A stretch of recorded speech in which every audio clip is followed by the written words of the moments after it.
रंगदेवता, नाट्यदेवता आणि रसिक प्रेक्षकांना विनम्र अभिवादन करून, पूज्य पुरुषोत्तम दार्वेकर स्मृतीला वंदन करून, रंगबंध कलासक्तज्ञास 40 गाव यांचे आभार मानून संघ क्रमांक 6 सविनय सादर करीत आहोत. विधिलिखित तेजस्वी गोरा वर्ण, धारदार नासिका, खाऱ्या डोळ्यांवर गोल भिंगाचा नाकावर घसरणारा चष्मा, पांढरी शुभ्र मिशी, सहस्राराच्या किंचित खाली गाठ मारलेली शेंडी, वयामुळे खांद्याकडे झुकणाऱ्या कानाच्या पातळ पाळ्या, भारदार भालप्रदेशावर केशराचा रेखीव टिळा, कानातील बाळी, अंगात पांढरी शुभ्र बारावंडी, पायघोळ धोतर, खांद्यावर उपर्ण, डोईवर लाल पगडी, गळ्यामध्ये बारीक रुद्राक्षांची माळ, शिडशिडीत बांधा आणि समोरच्या व्यक्तीच्या मनाचा ठाव घेणारी भेदक नजर, असं व्यक्तिमत्व. कडक शिस्त असली ना तरी मायेच्या धाकात पुढचा माणूस सहज विरघळून जाईल असा शब्दांचा लाभ असणारे विश्वंभर शास्त्री म्हणजे शास्त्री उभ्या गावाचे आधारस्तंभ. मी सांगितलेला उपाय कर, निश्चिंत राहा, तुझ्यावरचं संकट टळून जाईल बघ. विश्वंभर शास्त्रींची विशेष ख्याती म्हणजे ते निष्णात ज्योतिषी होते. त्यांची भविष्यवाणी म्हणजे अंतिम शब्द, ब्रह्मवाक्यच म्हणा. त्यांची भाकित, भविष्य, अनुमान, ठोकताळे हे तर अजून येतच असत, पण त्यांनी सांगितलेले मंत्र, जप, उपाय, तोडगे हे सुद्धा अगदी तंतोतंत खरे उतरत. असे हे विश्वंभर शास्त्री वयाच्या 80च्या घरात पोचले. माई म्हणजे शास्त्री बुवांच्या पत्नी, वयाची 70 ओलांडलेल्या, कपाळावर ठसठशीत रुपयावर कुंकू, गळ्यात शास्त्रीबुवांच्या नावाचं वाटी मंगळसूत्र, कानात मोत्याच्या कुड्या, काठाची नऊवारी साडी, अंगभर दोन्ही खांद्यावरून लपेटून घेतलेला पदर, हिरव्या बांगड्यांनी सतत किणकिणणारे हात, अशा सोज्वळ माई. शास्त्रीबुवांवर जीवापाड माया करणाऱ्या माईंना पतीच्या नावलौकिकाचा, भाकिताचा, त्यांच्या व्यासंगाचा, त्यांनी सांगितलेल्या भविष्यवाणीचा कमालीचा आदर आणि अभिमान वाटे. माईंचा स्वतःपेक्षाही जास्त जीव शास्त्रीबुवांवर होता. मी काय म्हणते ऐकलं का? गुरगुट्या मऊ भात गार व्हायला लागलाय. एकदा का लोकांची वर्दळ सुरू झाली, डोकं वर करायला वेळ नसतं तुम्हाला. खाऊन घ्या बरं. माईंचा असा प्रेमळ धाक शास्त्रीबुवांना ऐकायला भाग पडत. ऐसपैस असलेल्या खानदानी चौसोपी वाड्यात माई आणि बुवा यांच्याबरोबर मुक्त संचार असेल तो रखमाचा. चारीशीकडे झुकलेली रखमा म्हणजे या दोघांचं आगोतलीचं पाप.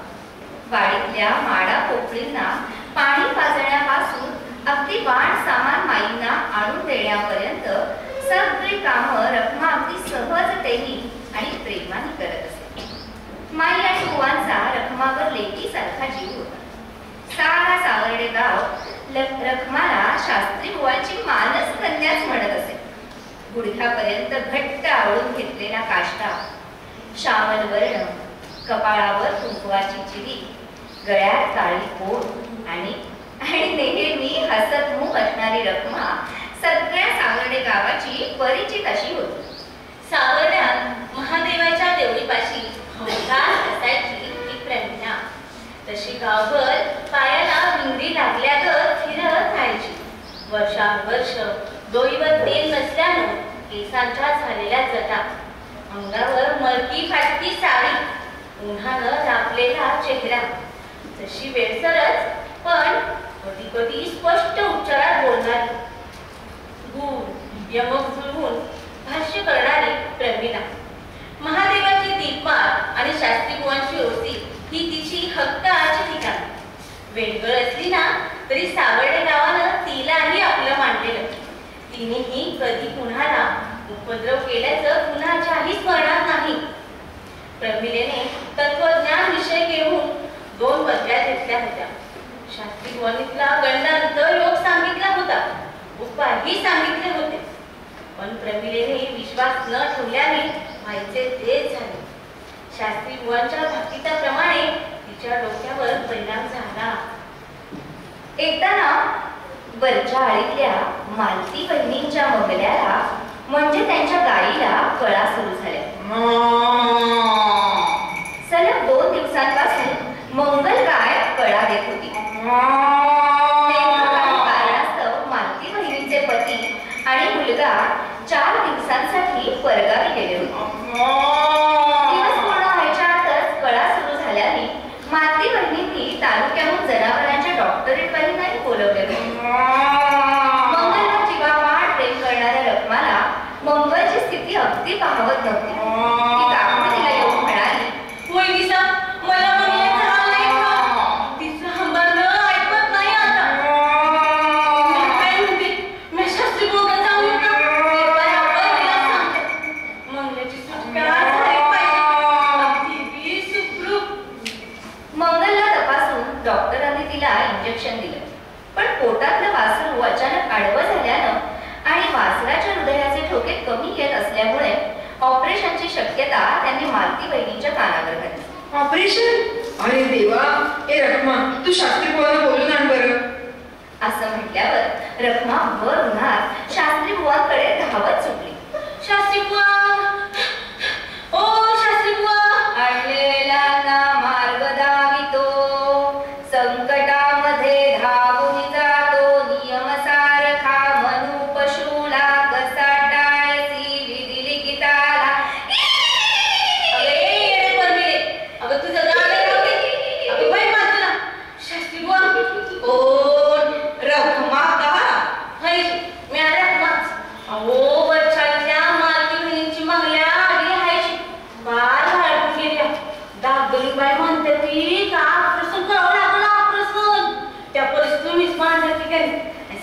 पाहिजे काहीतरी उपाय.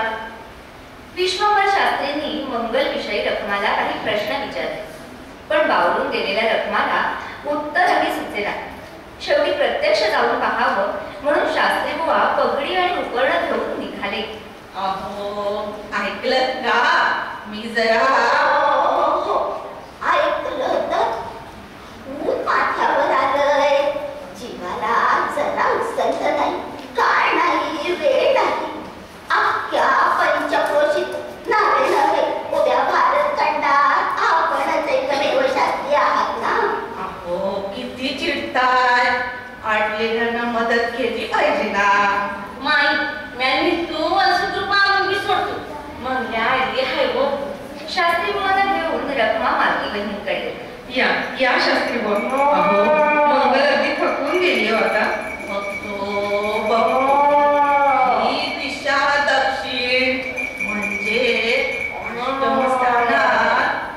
आता मंगलचं तोंड पूर्वेकडे करावं लागेल. आज शनिवार, राहू दशा, कबिलीचे चाप, ह्या 4 मुळे आहेत. त्या तिच्या मागील पायांना बांधा. हे घ्या, माझं काम झालं. चला, मी घरी पोचायच्या आत गाडीची सुखरूप सुटका झाली असं दावत घेऊन सांगाल. चला. आणि खरोखरच विश्वंभर शास्त्रींच्या भविष्यवाणीप्रमाणे मंगलची सही सलामत सुटका झाली आणि तीही शास्त्री बुवा घरी पोचायच्या आत. विश्वंभर शास्त्री खऱ्या अर्थाने गावकऱ्यांचे आधारस्तंभ होते. अडचणीत सापडलेल्यांना दिशादर्शक, मार्गदर्शक होते. शास्त्री बुवा आपल्या साधनेतून, व्यासंगातून आणि दांडग्या अनुभवातून तंतोतंत कथन करत. परिसरातील गावांमधून तर लोक येतच असत, पण त्यांची कीर्ती ऐकून शहरातूनही येणाऱ्यांची संख्या कमी नव्हती. एकदा आधुनिक पेहराव असलेल्या 2 महिला त्यांच्याकडे आल्या. राहणीमान आणि देहबोलीवरून त्या उच्चभ्रू शहरवासी वाटत होत्या.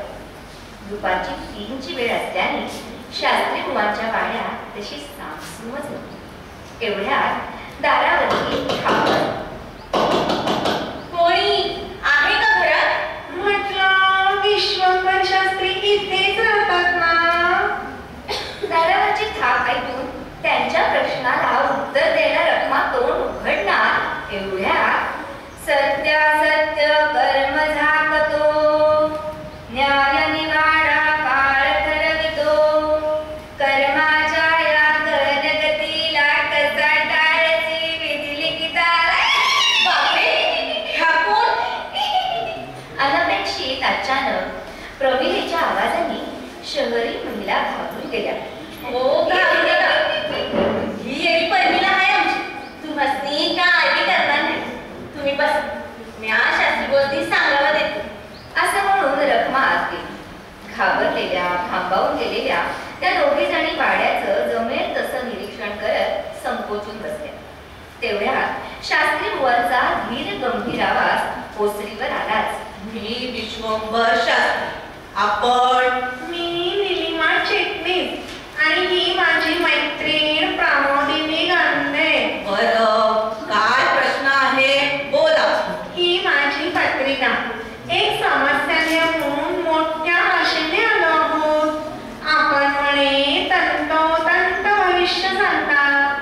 कितीही मोठ्या संकटातून सही सलामत बाहेर काढतात. आलाळ नको, मुद्द्याचं बोला. हो,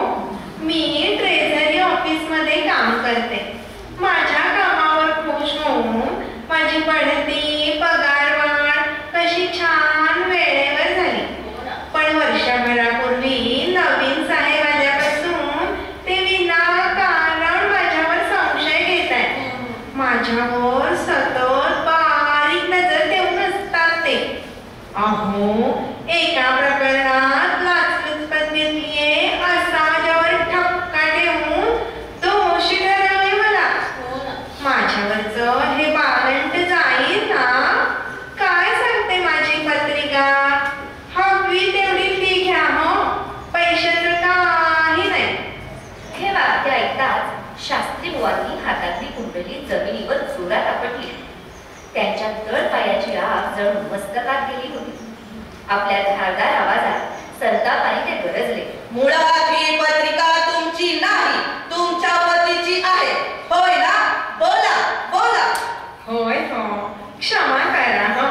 पत्रिका माझ्या पतीची आहे हे खरं आहे, पण ते सुटतील ना? नाही. असंभव. मुळात मी असत्य गोष्टींना थारा देत नाही. भविष्य कथन माझी साधना आणि अभ्यासाचा विषय आहे, त्याचा बाजार मी खपवून घेणार नाही. तुमच्या पतीनं गुन्हा केला आहे आणि त्याची जबर शिक्षा त्यांना भोगावीच लागेल असं ही पत्रिका सांगते. या तुम्ही रखमा यांना बाहेर जात असता दाखव.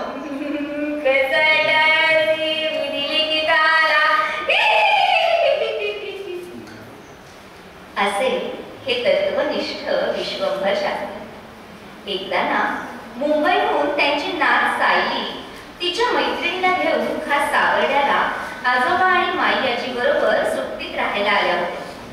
गावामधली मोकळी हवा, शांत समुद्र किनारा आणि प्रेमळ आजी आजोबा यामुळे दोघी सुखावून गेल्या. सायलीला तिच्या ज्योतिषी आजोबांचा फार अभिमान होता, पण तिच्या बरोबर आलेल्या प्राजक्ताला मात्र सगळी अंधश्रद्धा वाटायची. तिचा काही या शास्त्रावर विश्वास नव्हता. दोघी जणी सकाळी 10च्या एसटीने निघणार होत्या. दोघींनाही जवळ घेत माई म्हणाल्या, सायली, प्राजक्ता, तुमच्यामुळं 2 दिवस कसे छान निघून गेले. अशाच येत जा गं. ए माई, नेक्स्ट टाइम ना मी आजोबांकडून ज्योतिष शिकणार आहे. हं. ए कमाल सायली, तू सुद्धा विश्वास ठेवतेस? अगं आपण सायन्स स्टुडंट्स आहोत म्हटलं. तेवढ्यात शास्त्री बुवा आले. त्यांना प्राजक्ताच्या बोलण्याचा रूप कळला. ते म्हणाले, ज्योतिष हे सुद्धा शास्त्र आहे, त्याला पुरावे आहेत, सिद्धांत आहेत. ज्योतिष कथनाने संभाव्य दुर्घटना टाळता जरी नाही आल्या तरी सावधानता किंवा त्याचा जोर कमी करता येतो. येस, परफेक्टली सेड आजोबा. सायली अगदी ठसक्यात म्हणाली. ए पण हाऊ कॅन आय बिलीव्ह? ज्योतिषशास्त्राचा सखोल अभ्यास आणि दांडगा अनुभव असणारे विश्वंभर शास्त्री प्राजक्ताकडे रोखून पाहत म्हणाले, प्राजक्ता, तुला सावध करतोय. आज 8 दिवसात लक्ष्मी 13 जानेवारी ते 15 जानेवारी पर्यंत तुला अपघाताचा धोका आहे. 4 तारखेपासून अपघाताचा धोका आहे. सावध राहावं. डन डन आजोबा, आय ऍक्सेप्ट दिस चॅलेंज. उद्यापासून 15 जानेवारी पर्यंत मी घराच्या बाहेर पाऊलही टाकणार नाही. मग कसा होईल 4 व्हीलरचा ऍक्सिडेंट? मी तो टाळूनच दाखवेन. राजू, राजू अगं कशाला? अगं आजोबांचा शब्द आहे हा. टेक केअर बाबा. मला तर टेन्शनच आले आता. वातावरण हलकं करण्यासाठी माई म्हणाल्या, कशाला गं? तुम्ही सुद्धा नाही. निघताय ना? परत या गं. ओसरीवर बसलेली प्रवीला स्वतःशीच गुणगुणत होती, विज्ञानाच्या पोकळ गप्पा, कर्मजात तसे लावून ठपका, मती कुंगती करी क्षणाला, कसा टाळसी विधी लिखिताला. सायली आणि प्राजक्ता दोघी मुंबईला परतल्या. आजोबांनी भविष्य सांगितल्यामुळे त्यांचं कटकट टाळण्यासाठी प्राजक्ता 15 जानेवारी पर्यंत कॉलेजला सोडा घराच्या बाहेर सुद्धा पडली नाही. 16 तारखेला आज कॉलेजला येतेस ना असं विचारतात प्राजक्ता फोनवर कणतच म्हणाली, अगं काय सांगू सायू, तुझे आजोबा बरं परफेक्ट भविष्य सांगतात ग. अगं झालं तरी काय?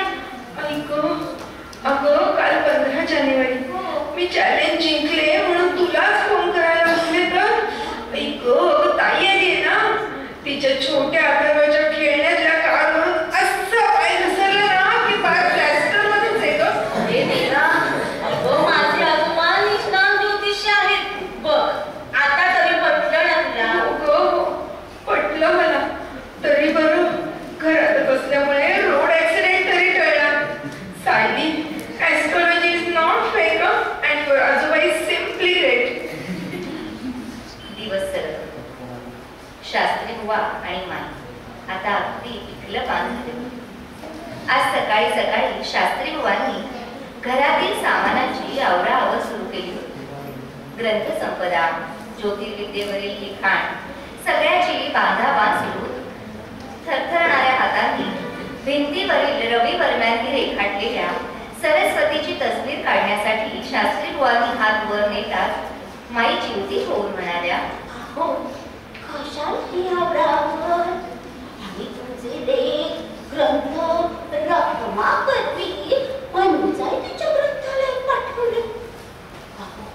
ही ग्रंथ संपदा म्हणजे तुमचा जिंकी प्राण. मी काय म्हणते, माईच्या बोलण्याकडे दुर्लक्ष करत शास्त्री बुवांची आवराआवर सुरूच होती. लिखाणाचं टेबल, कपाट, मोठालं भंगाळ, सतरंजा, जाजमं रखमाच्या आणि हारीच्या मदतीनं बाहेरच्या अंगणात आले.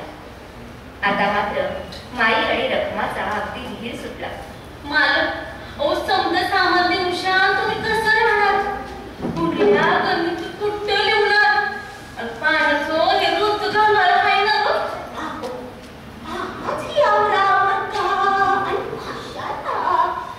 कायमचं दादाकडं मुंबईला जायचंय का? माईंनी अगदी काकुळतीला येऊन विचारलं.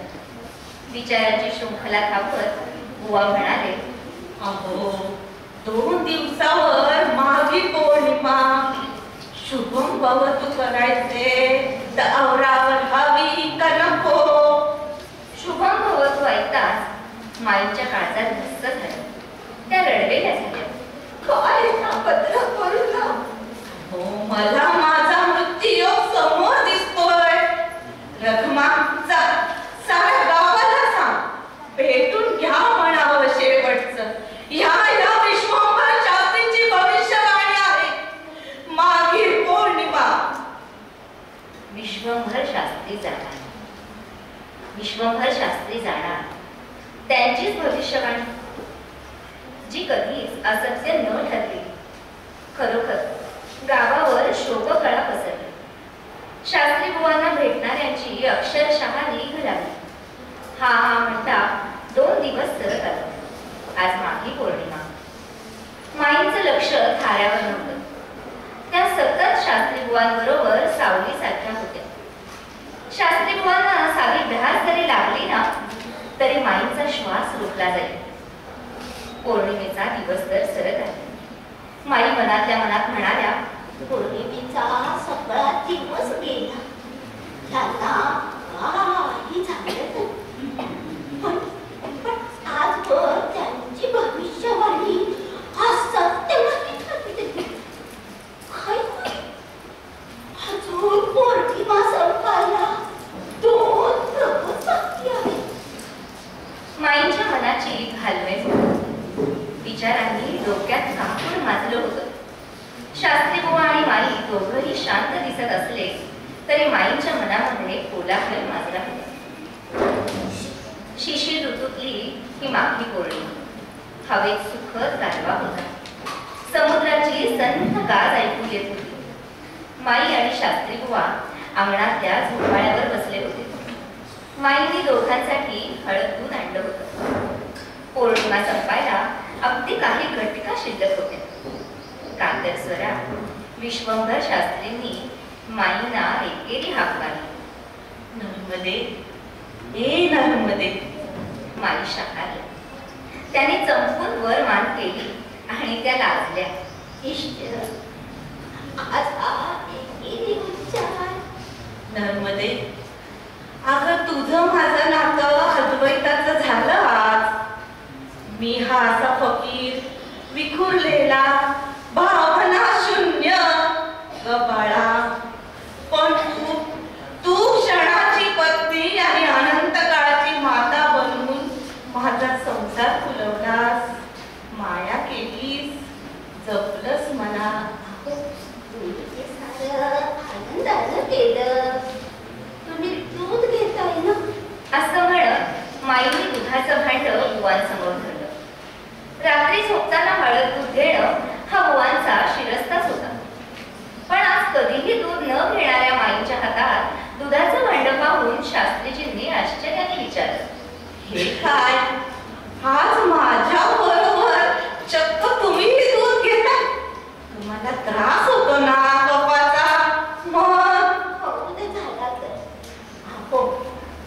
ऐका, मला बोलायचंय जरा.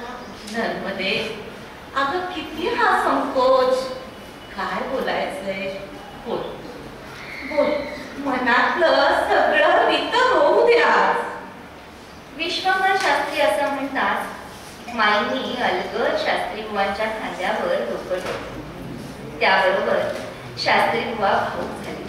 नर्मदे, पौर्णिमेचा चंद्र पहा कसा शीतल हवा हवा असा वाटतो.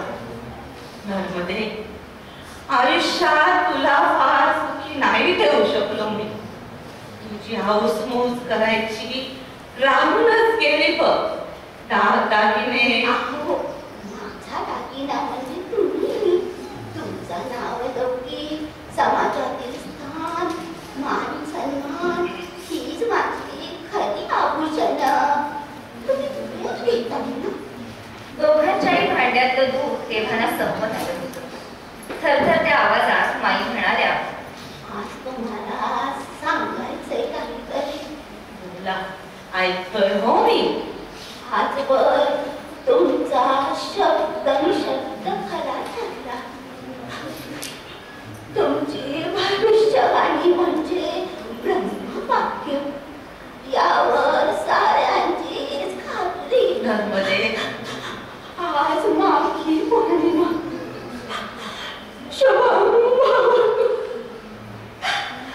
मी अगदी पौर्णिमेच्या अखेरच्या प्रकटापर्यंत वाट पाहिली. तुमची अंतिम भविष्यवाणी खोटी ठरू नये म्हणून नर्मदे, मी आज अक्षम्य अपराध केलाय. तुमच्या या माझ्या हाताने विष घातलंय. क्षमा करा मला, क्षमा करा. नर्मदे, हे नर्मदे, अगं माझा मृत्यू नैसर्गिक नव्हता का? तो विष प्रयोगातून आणि तोही जिवलग पत्नीच्या हातून होता. हे तर मला ठाऊक नव्हते. नर्मदे, नर्मदे, आपल्या दोघांचं शुभ होतो एकत्रच होतं का? हे आणि हेच होतं का विधी लिखित? नर्मदे, हे नर्मदे, अगं माझ्या हाती जाऊन बसलीस ना. नर्मदे, मी आलो. विश्वंभर शास्त्रींची वाग्देवता शक्ती म्हणजे माई, जिने सर्वस्व पणाला लावून पतीच्या भविष्यवाणीसाठी शिरावर पातकाचं ओझं घेतलं आणि खरं केलं ते विधी लिखित. ओसरीवर प्रमिला भेसूर क्षणांना सादर झाली. जन्मभराची असुनी सावरी, काळ करी तो बगशीर जोडी. सर्वस्व लावले क्षणी पणाला, कसा टाळती विधिलिखिताला. विधिलिखित भूमिका आणि पात्र. विश्वंभर शास्त्री, प्रज्ञा पाठक. माई स्वाती कुलकर्णी. रखमा प्रमोदिनी सायली मानसी कुंभार. मालती निलिमा आणि प्राजक्ता रेवती नाईक. अभिवाचक स्वर आणि प्रमिला मी वैभवी तेंडुलकर. लेखन आणि दिग्दर्शन वैभवी तेंडुलकर.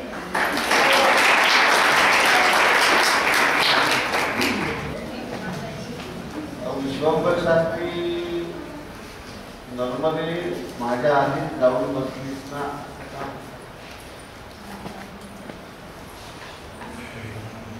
त्यांना हे माहिती होतं की दोघा आता तेव्हा ते म्हणतात माझ्या आधी जाऊन बस. विश्वंभर शास्त्रींचाच दोघांच्याही की शेवटच्या वाक्यामध्ये असं निवेदक अभिवाचक असं म्हणतात की विश्वंभर पतीच्या भविष्यवाणीसाठी शिरावर पातकाचं ओझं घेऊन खरं केलं ते विधी लिखित. त्यांच्या पत्नीने त्यांचं विधी लिखित खरं केलं.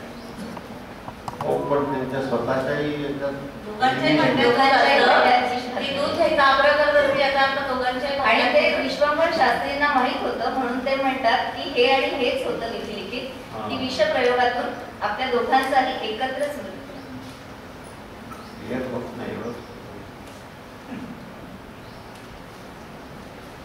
खूप छान बनली कथा. पण ही कथा म्हणून ठीक आहे, पण हे वास्तवाशी तेवढं निगडीत आहे असं वाटतं का? कारण जर का आपला पती मेला नाही तर ती पत्नी आनंदाने खुश व्हायला पाहिजे, आनंदी व्हायला पाहिजे.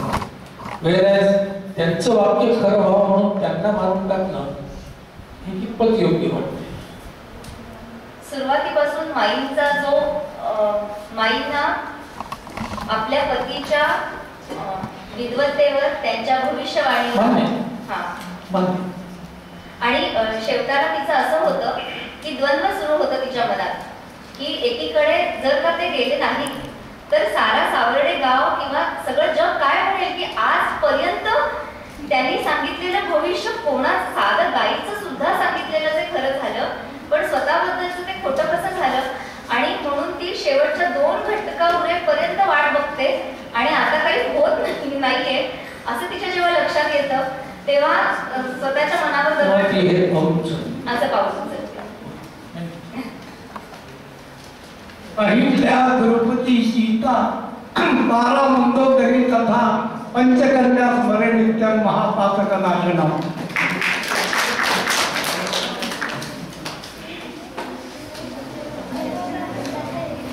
मला मुलांसाठी स्पेशली या सगळ्या त्याच्याबद्दल बोलायचं की आपण दरवेळेला सिनेमा बघतो, नाटक बघतो, एखादी कलाकृती बघतो, त्यावेळेला त्याच्यातल्या गोष्टीत रमतो. ठीक आहे, त्याच्या पलीकडे जाऊन प्रेझेंटेशन हे बघितलं गेलं पाहिजे.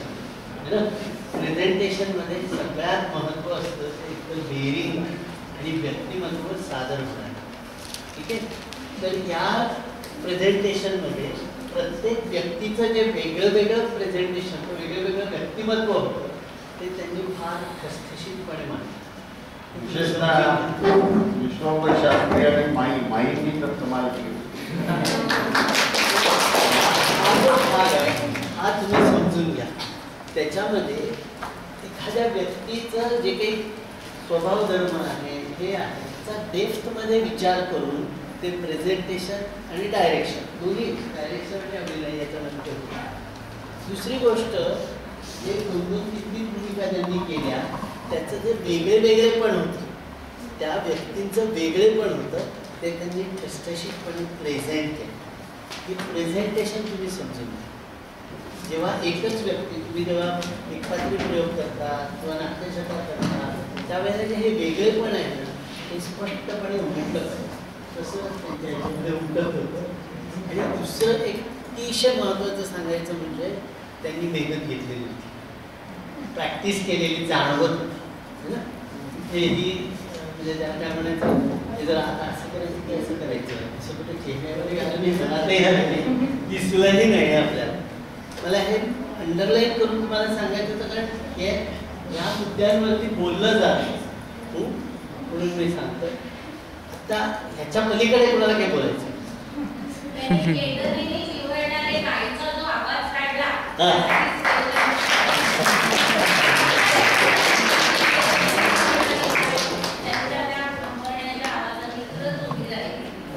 आणि इव्हन सर्वात सुरुवातीला त्यांनी म्युझिक वापरलं. ते सगळं त्यांनी त्यांच्या ते सगळं नाही असे वेगळे पण तुमच्याकडे काहीतरी असेल तर ते इम्प्रेसिव्ह होतं, चांगलं होतं. आणि दुसरा एक मला त्यांचा स्टान्स ही इम्प्रेशन पाडण्याचा नव्हता. एखादं भावनिक मुद्दा घेऊन त्याच्याबद्दल म्हणजे खूप वेळा आपण शिवाजी महाराजांचं भाषण मेलोड्रामा होतो तसं न बोलता ह्युमर चांगला होता. ह्युमर चांगला आणि तो ह्युमर म्हणजे आता मला विनोद करायचा म्हणून केला नाही असा नव्हता. रोड ऍक्सिडेंट झाला नाही, घरात छोट्या खेळणी कालिदासाचं एक काय तर ते सापटावर साप दोरी पडते तिच्या अंगावरती आणि त्याला वाटतं की साप आलाय आणि तो मरतो. असं ते हे सगळ्या गोष्टी आहेत. पण एनिवे मला असं वाटतं त्यांच्यासाठी आपण जोरदार टाळ्या देऊया. म्हणजे मुलांपर्यंत या गोष्टी पोचवायच्या होत्या म्हणून मी हे सगळं विश्लेषण केलं हे म्हणून नाही. हे नातं साहित्यपुरतं नव्हतं, नैसर्गिक नातं असता मला वाटतं. एवढ्या पुरतं नाही, हे काय सोपीच आहे. आणि हा सरांनी म्हटलं की बुवा तिने असं हे करणं म्हणजे लाईक खरं होईल का, हे होईल का. तर माणसाच्या मनामध्ये द्वंद्व जे असतं ते असं असतं, महत्वाचं जास्त काय, आपली प्रायोरिटी कशाला. तर तर त्याच्यामध्ये त्या बाईच्या बाबतीत कशाला महत्व दिलं गेलं, त्यांचा त्यांचं जे काही क्रेडिट आहे ते व्यवस्थित तसं राहिलंच पाहिजे. या गोष्टीला त्यांचं भविष्य चुकत नाही कधी, या गोष्टीला जास्त महत्व तसं केव्हा तरी असेल एवढं झोपून दिलेलं त्याबद्दलचं प्रेम, आत्मीयता किंवा हे असेल लठ्ठ असेल तेव्हा सगळं हे करू शकतो. तसं तुम्ही जर मुलं पहिल्यांदा आणायचाच कुठले हट्ट असला पाहिजे तेवढा. भविष्य